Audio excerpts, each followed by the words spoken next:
దేవునికి మహిమ కలుగును గాక. దేవునికి ఘనత రావాలి. ఏ మనుషునికి రావడానికి వీలు లేదు. దేవునికి స్తోత్రం, దేవునికి మహిమ, దేవునికి ఘనత, దేవునికి ప్రభావం. సమస్త మానవులందరూ దేవుణ్ణే పొగడాలి. సమస్త మానవులందరూ దేవుణ్ణే పొగడాలి. దేవుని తప్ప ఎవరిని సృష్టించిన సృష్టికర్తనే పొగడాలి. దేవునికి మహిమ కలుగును గాక. కీర్తన భాగం 9వ అధ్యాయము. కీర్తన భాగం 9వ అధ్యాయము. మహోన్నతుడా, నేను నిన్ను గూర్చి సంతోషించి హర్షించుచున్నాను. నీ నామమును కీర్తించెదను. నాకు న్యాయము నీవు నా పక్షమున వాద్యమాడి. నీవు నా పక్షమున వాద్యమాడి నాకు న్యాయము తీర్చుచున్నావు.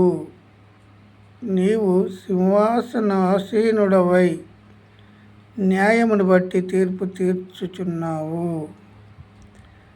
నా పక్షమున ఎవరు పోరాటం చేయాలి? దేవుడే పోరాటం చేయాలి. మనుషులు పోరాటం చేయడం కాదు. ఇక్కడ నా పక్షమున ఎవరు పోరాటం చేయాలి? నీవు నా పక్షమున వాద్యము అంటే ఎదుటి వ్యక్తిని, శత్రువులైనా కూడా వారితో వాద్యమాడేది ఎవరంటే యేసుక్రీస్తు ప్రభు మాత్రమే. ఆయన మాత్రమే వాద్యమాడి నాకు న్యాయము తీర్చుచున్నావు. మనకు న్యాయం తీర్చేది ఎవరు? యేసుక్రీస్తు ప్రభువే, యెహోవాయే, పరిశుద్ధాత్మయే. అయితే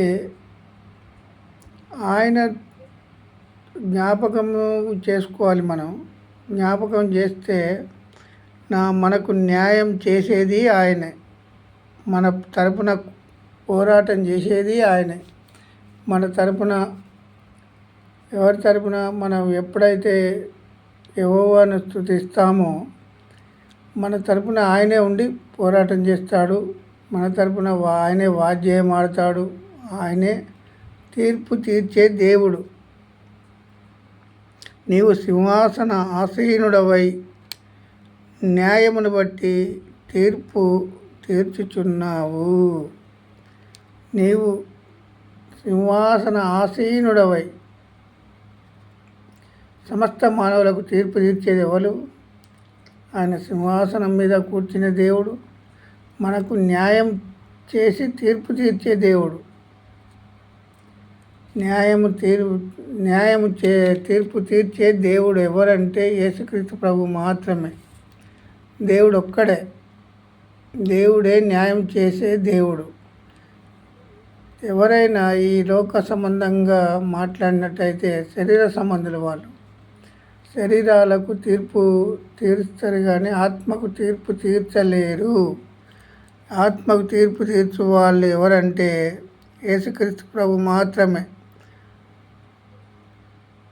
నీవు నా పక్షమున వాద్యమాడి నాకు న్యాయము తీర్చుచున్నావు. మనకు న్యాయం తీర్చేది ఆయనే. నీవు ఆసీనుడవై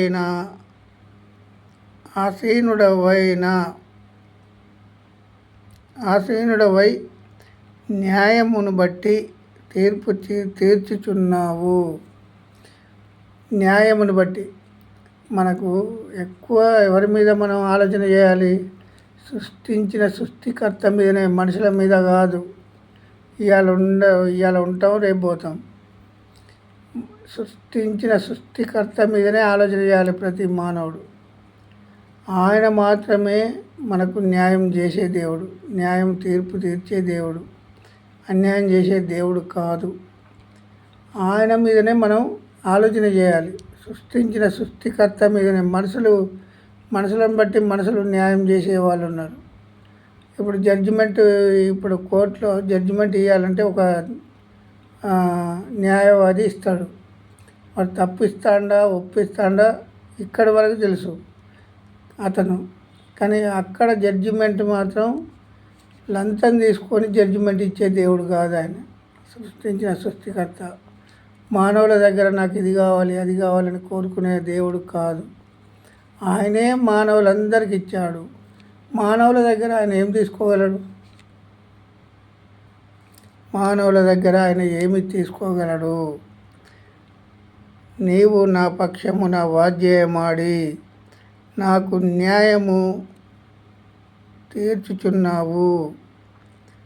నీవు నా పక్షమున వాద్యమాడి నీవు నాకు న్యాయము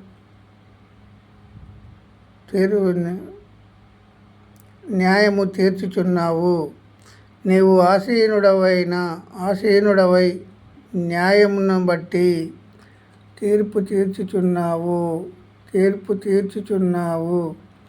ఎవరు తీర్పు తీర్చేదంటే యేసుక్రీస్తు ప్రభు మాత్రమే. ఇవన్నీ చేసేది, జరిగించేది, ప్రతి మానవ దేవుడు జరిగించేది ఆయనే. ఆయనకు తెలియకుండా ఏది కనుమరుగై లేదు. ఆయనకు తెలియకుండా కనుమరుగైంది ఏదీ లేదు. మన తరపున వాద్యమాడేది ఆయనే. మన తరపున న్యాయం తీర్చేది ఆయనే. న్యాయం తీర్చుచున్నావు. న్యాయం చేసేది కూడా ప్రభువే. మరి ప్రభువు ఉన్నాక మనం ఎందుకు భయపడాలి? ప్రతి మానవుడు ప్రభు మీద ఆధారపడాలి కదా. మనందరము ప్రభువును బట్టి కదా మనం బ్రతికేది. శ్వాస ఇచ్చేది ఆయనే, బ్రతికించేది ఆయనే. సమస్త మానవులకు, ఒక్కరిద్దరికి కాదు ఇచ్చేది, సమస్త మానవులకు ఊపిరి దయచేయు దేవుడు. ఊపిరి వద్దు అనుకున్న మానవుడు ఈ లోకంలో ఒక్కడు కూడా లేడు. ఊపిరి తీసుకొని గర్వం, కోపం, ద్వేషం, అసూయ, ఒక మానవుని చూస్తే ఒక మానవుడు ఓర్వలేని మనస్తత్వం, ఎక్కడి నుండి వచ్చాయి క్రియలు మానవునికి? శరీర క్రియలు అంటే అపవాదికి లోబడ్డవానికి ఇవన్నీ సంబంధిస్తాయి. అపవాదికి లోబడే వారికే ఇవన్నీ శరీర క్రియలు. ఆత్మఫలము దేవుని యొద్ద నుండి వచ్చెను. దేవుని ఆత్మఫలము దేవుడు ఇవ్వాలి. దేవుడు మన హృదయంలో నివాసం ఉండాలి. మన హృదయంలో నివాసం ఉన్నట్టయితే ఏ మాత్రము మనం బెనుకము, జనకము, భయపడము. ఎందుకంటే దేవుడు చేసే కార్యాలు కంటికి కనబడవు, చెవులకు వినబడవు. దేవుని వాక్యము దీవించునుగాక. దేవునికి మహిమ కలుగునుగాక. ఆమేన్. దేవునికి స్తోత్రం.